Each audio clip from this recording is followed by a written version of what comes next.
name is Timothy Eric Vogt. This is Human Communication 1100. I'm here with my audience, and I'll be doing my speech on Marine Corps and my time and experience. The first thing, I'm Timothy Eric Vogt. I was a Marine Corps sergeant when I got out. Part of the reason why I went into the Marine Corps is my family. My grandfather, he served in the Korean War. To me, being in the family, being in the Marine Corps is very, very important. For us, it was one of the time-honored traditions that each man in the family serve in the military, regardless of what branch, and mine just happened to be the Marine Corps. When I was 18 years old, I was kind of lost.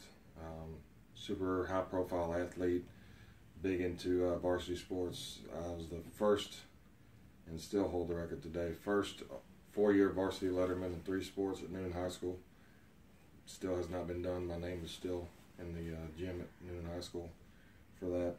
But regardless of all that success, I was not academically where I needed to be, nor was I mature.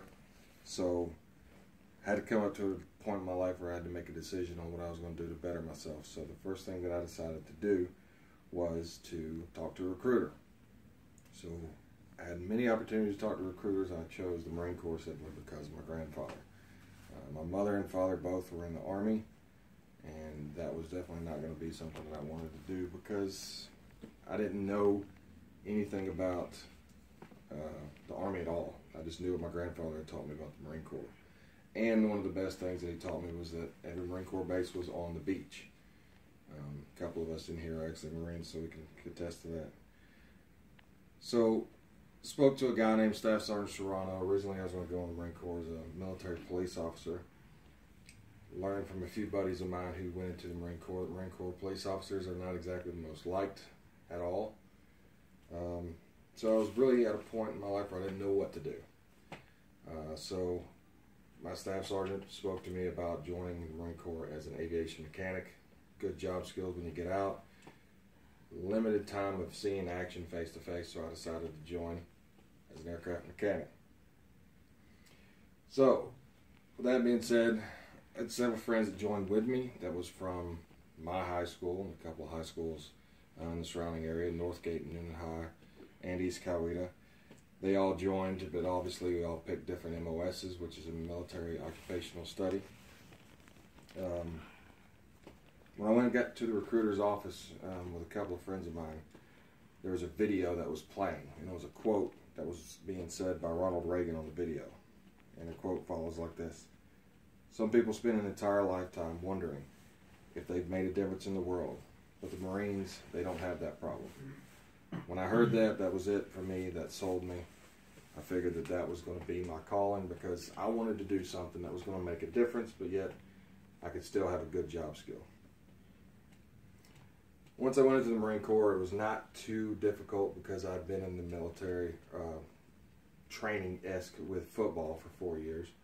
All the boot camp style training that we did in Camp Tempucci, Florida. All the 2-a-days, the 3-a-days in football. So it wasn't anything physically demanding on me. Mentally, however, was where it was a very big challenge. When we were in our squads, I got promoted to squad leader within the 2nd week. And anybody who's ever been in the military, when you get promoted to squad leader, that is usually a sign of promotion when you graduate. However, I got picked squad leader simply because I was the biggest guy in my unit. After that, of course, you meet a bunch of guys in your squad. There was 15 of us that were in my unit in boot camp who all were going to be aviation mechanics. And after all of us decided to join the Marine Corps and be aviation mechanics, we all would go to the same school and have the same path throughout the whole time in the Marine Corps. Upon graduation of my first school, we were allowed to go home for 10 days, and I was able to show my friends and family that I was in the Marine Corps. And of course, when you go home, you're a different person. Everyone in the civilian world seems to be sloppy in comparison because everything is such a straight line and straight order. This is a great benefit for me because prior to me joining the Marine Corps, I was a very unorganized, very last minute type of person that needed everything to be, fly by the wire. Now I do everything, for the most part, with some structure behind it, and that's thanks to the Marine Corps. One of the best parts of the Marine Corps was the camaraderie, which was that 15 guys that was in my squad. We all graduated, went to Marine combat training together in Camp Lejeune, North Carolina, at Camp Geiger. We spent 3 weeks out in the woods playing war, basically, and it was the best 3 weeks I've ever had. After that, we all went to A school. It's in Pensacola Beach, Florida. Pensacola Beach was a great place because it was on a naval air station. The school environment was just like a college, except we had to do field day and things like that, where we cleaned our room and had uniform inspection. Those same 15 guys, we all graduated from Pensacola and went to Oceana Naval Air Station in Virginia Beach. One of the emphases by our instructor was graduate number one. If you graduate number one in your class, you get to choose where you're going to be stationed at. And my choices, being in aviation, was Miramar, California, Iwakuni, Japan, or Beaufort, South Carolina. Being from Atlanta and growing up in Atlanta, 4-hour drive to Beaufort, South Carolina seemed like the most obvious choice, so that's what I chose. However, I graduated number one, and because I graduated number one, I was sent to the Dean of Admission, which is a naval chief, and he asked me, where do I want to go? I said, I want to go to Beaufort, South Carolina, because that's close to my home. Well, he said that everyone else in the class is going to go to Miramar, California, because there's only one slot available. Well, that kind of just turned the whole world around in the Marine Corps, and I didn't know what to do, because I was going to check in my first duty station completely alone. The 15 guys that I went to the Marine Corps with are now all gone. So it was all about trying to fit in. Well, once I got to the Marine Corps Air Station in Beaufort, South Carolina, my final duty station, I ran into a guy named Corbett Masters. He became my best friend, still lifelong best friend, 17 years. We went through a lot of trials and tribulations together. We traveled to 17 different countries in 5 years, 16 different bases, United States-wise.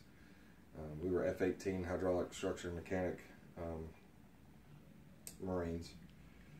So after this time that was spent in my general 5-year commitment to the Marine Corps, I gained a lot of friends, a lot of camaraderie, a lot of respect, and also a lot of valuable lessons in life that I've learned.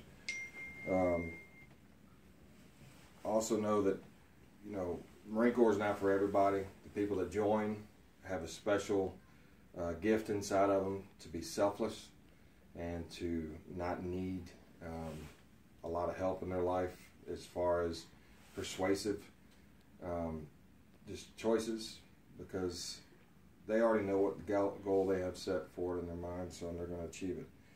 I'm going to read a quote by Chester Pulley, one of my favorite quotes in the Marine Corps. It says, I'm a Marine because I am willing to do the things you are not. I will fight against the odds. I will sacrifice. I'm not shackled by fear, insecurity, or doubt. I feel those emotions, but I drink them in and swallow them away to the blackness of hell. I'm motivated by accomplishment, not pride. Pride consumes the weak and kills their heart from within. If I fall, I will get up. If I'm beaten, I will return. I will never stop getting better. I will never give up, ever. And that's by Chester Pulley. And then the last thing I wanted to say was the Semper Fidelis, which is the Marine Corps, our slogan, so to speak. And it goes like this. Semper Fidelis, always faithful to the few. Easy to say, but much harder to do. When the time comes to live up to the creed, Marines will never walk away leaving a brother to bleed. Marines live and die by these two simple words. Only a Marine understands the loyalty reserved. Marines are bound by blood, seated with their sweat to each other. We owe a never-ending debt. I don't ever understand why if you don't understand, don't try to come between the unity and brotherhood of the United States Marines. And this was done by Rick Preston back in 2000. So I appreciate everyone being here today and understanding my trip in the Marine Corps, and thank you.